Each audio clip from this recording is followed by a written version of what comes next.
नमस्कार दोस्तों, सारा मामला, सारा मैटर, सारी कहानी यहाँ से शुरू होती है। लेटर आता है 2 जनवरी 2025 की डेट में गवर्नमेंट ऑफ इंडिया, भारत सरकार के द्वारा, मिनिस्ट्री ऑफ रेलवे, रेल मंत्रालय के द्वारा, रेलवे बोर्ड के द्वारा। लेटर के अंदर सब्जेक्ट क्या रहता है?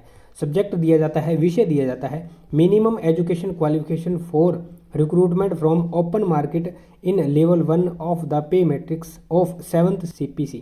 7वें पे कमीशन के हिसाब से कम शैक्षणिक योग्यता लेवल 1 की पोस्ट के लिए। लेवल 1 की पोस्ट को कई सारे नामों से बुलाया जाता है, असिस्टेंट, सहायक, हेल्पर, खल्लासी, कई सारे इसके नाम लिए जाते हैं। तो ये लेवल 1 या ग्रुप डी की पोस्ट है जो कि आपकी 1800 ग्रेड पे रहती है और 18,000 मिनिमम यहाँ पे बेसिक रहती है। लगभग 30,000 रुपये इन हैंड सैलरी आपको जेड सिटी के अंदर मिल जाती है।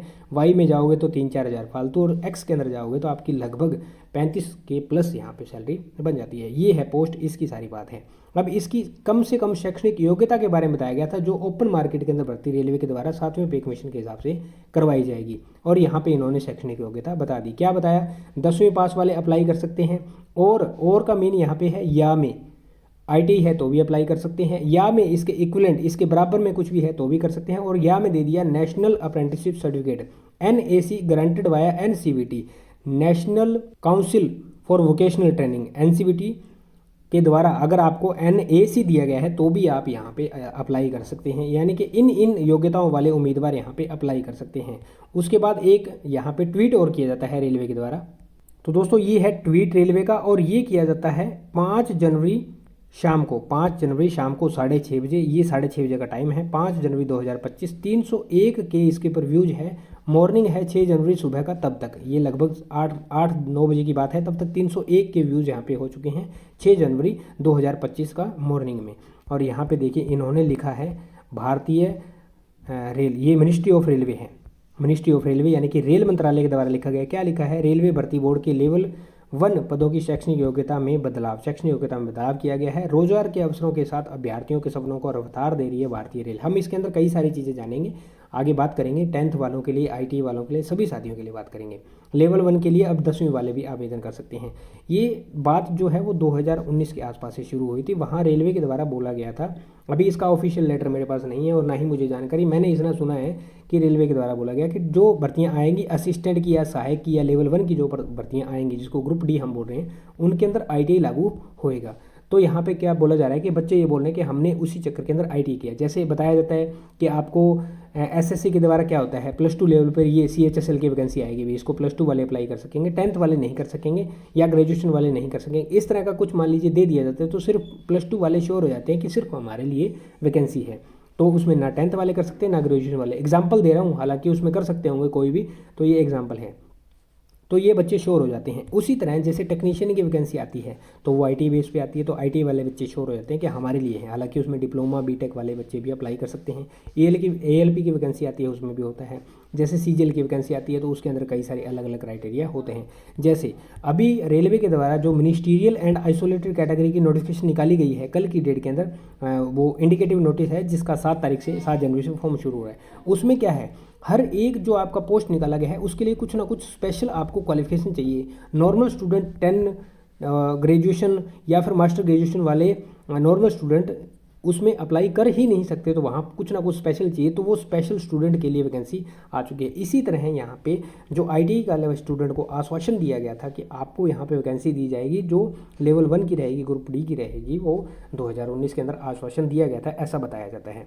अभी नुकसान यहाँ पे क्या है, ट्विटर के ऊपर ये जो टेक्नीशियन वाले स्टूडेंट हैं इन्होंने कैंपेन चला रखा है, और क्या हैशटैग है अभी उसकी जानकारी मुझे नहीं है, और बताया जा रहा है, मैंने देखा नहीं है, बताया जा रहा है कि 15 लाख के करीब उसके ऊपर ट्वीट हो चुके हैं, और वो हैशटैग आपका ट्रेंडिंग के अंदर चल रहा है, ऐसा बताया जा रहा है। और वहीं जो 10th वाले स्टूडेंट है वो भी वहाँ पे अपना जो कैंपेन है उसको ट्रेंड में लाने की कोशिश करें, वो भी यहाँ पे ट्वीट कर रहे हैं। तो यहाँ पे देखिए रेलवे क्या कर सकता है, ये हमारा मानना है, हम ऐसा सोच रहे हैं। रेलवे चाहे उसकी मर्जी है, अभी बात तो डिपार्टमेंट तक ऊपर पहुँच चुकी है क्योंकि ट्विटर पर कैंपेन चल रहा है। तो रेलवे क्या कर सकता है, रेलवे के अंदर बहुत सारे डिपार्टमेंट हैं। कुछ डिपार्टमेंट रेलवे के अंदर ऐसे होते हैं जहाँ पे टेक्निकल वैकेंसी होती है, तो वहाँ पे रेलवे कर सकते हैं कि जो डिपार्टमेंट ऐसे है जहाँ पे इलेक्ट्रीशियन, जहाँ पे फीटर, वेल्डर, और ये आपका diesel mechanic, motor mechanic, COPA, wireman, ये वाली ट्रेड है, जैसे प्लम्बर है, टर्नर है, बहुत सारी मशीनिस्ट है, बहुत सारी ट्रेडें हैं। तो जो डिपार्टमेंट टेक्निकल है, जैसे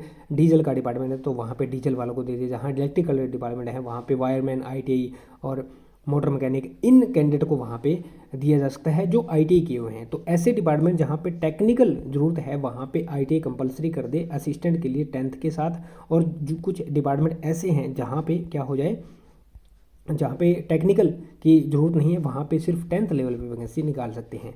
तो यहाँ पे जो आईटीआई वाले स्टूडेंट हैं वो इसीलिए नाराज़ हैं कि हमारे साथ ये गलत किया गया है। पहले हमें बोला गया कि आईटीआई बेस पे वैकेंसी आएगी, तो कुछ एक बच्चों ने आईटीआई कर लिया, अब बोला जा रहा है कि 10th बेस पे भी आएंगे। नुकसान ये हो गया, अब उसके ऊपर 10th वाले भी अप्लाई कर सकते हैं और आईटीआई वाले भी अप्लाई कर सकते हैं, तो कंपटीशन बढ़ गया। दूसरा देखिए, अब 10th वाले बच्चों के पास नाराज़ होने के भी रीज़न हैं। जैसे ही आपने जो टेक्निकल डिपार्टमेंट है उनके अंदर आपने आईटीआई कंपलसरी कर दिया, तो 10th वाले बच्चे क्या हैं, वो अप्लाई नहीं कर पाएंगे। लेकिन जो नॉर्मल वैकेंसी है जिसमें 10th वाले बच्चे अप्लाई कर सकते हैं, जो टेक्निकल नहीं है, वहाँ पे आईटीआई वाले भी अप्लाई कर सकते हैं। यही हुआ ना। तो वहाँ पे वो क्या है, उनके पास 10th तो ऑलरेडी है ही है, क्योंकि मोस्टली 10th के बाद ही बच्चे आईटीआई करते हैं, तो उनके पास 10th भी है। तो यहाँ पे जो 10th वाले हैं उनके लिए नुकसान हो गया, यहाँ पे नुकसान हो गया। अब उनकी जो कट ऑफ है वो हाई जाएगी, ऑटोमेटिक हाई जाएगी, क्योंकि यहाँ पे जो है वो बच्चे काफ़ी हो गए। हम ये नहीं कहते कि आप रेशो लेके चलो, जैसे 50-50 का रेशो है, 50 आईटीआई वाले, 50 10th वाले, 50 या फिर 40-60 का रेशो, या फिर 30-70 का। नहीं, ऐसा रेशो आपका मन है तो ले लीजिए, लेकिन जहाँ तक हमारा मानना है कि आप ऐसा कर सकते हैं, जहाँ टेक्निकल ज़रूरत है वहाँ टेक्निकल आईटीआई कंपलसरी कर दीजिए, और जहाँ टेक्निकल की ज़रूरत नहीं है वहाँ ओनली 10th कर दीजिए। इसमें सोल्यूशन एक ये हो सकता है कि जो बच्चा आईटीआई वाली ट्रेड्स या पोस्ट के लिए अप्लाई किए हैं, वो बच्चे 10th के लिए जो फॉर्म निकले हैं, जो वैकेंसी निकली है, जो डिपार्टमेंट के अंदर 10th की वैकेंसी है, उनके लिए अप्लाई नहीं कर सकता। फिर हो सकता है कि थोड़ा जस्टिफाई हो जाए 10th वाले बच्चों के लिए भी और आईटीआई वाले बच्चों के लिए, ऐसा किया जा सकता है। नहीं तो एक तरीके से अब देखा जाए तो 10th वालों को डबल अपॉर्चुनिटी मिल रही है। और फिर अगर इस तरह से कर दिया कि ये जो टेक्निकल है ये आईटीआई वाले अप्लाई कर सकते हैं, और जो नॉन टेक है उनके अंदर आईटीआई और 10th दोनों अप्लाई कर सकते हैं, तो वहाँ ये जस्टिफाई 10th वालों के साथ नहीं होगा। तो इसके अंदर कई सारे ओपिनियन हैं। आपका क्या ओपिनियन है, कमेंट सेक्शन में अपनी राय ज़रूर दें। आपके हिसाब से क्या 10th ठीक है, उसके साथ आईटीआई भी करना चाहिए, ठीक है, या फिर दोनों को करना चाहिए, या फिर कौन सा यहाँ पे तरीका रेलवे को अपनाना चाहिए, आप कमेंट सेक्शन में कमेंट करके अपनी राय ज़रूर दें। ये हमने थोड़ी सी जानकारी लेने की कोशिश की, उम्मीद करता हूँ जानकारी समझ पाए होंगे।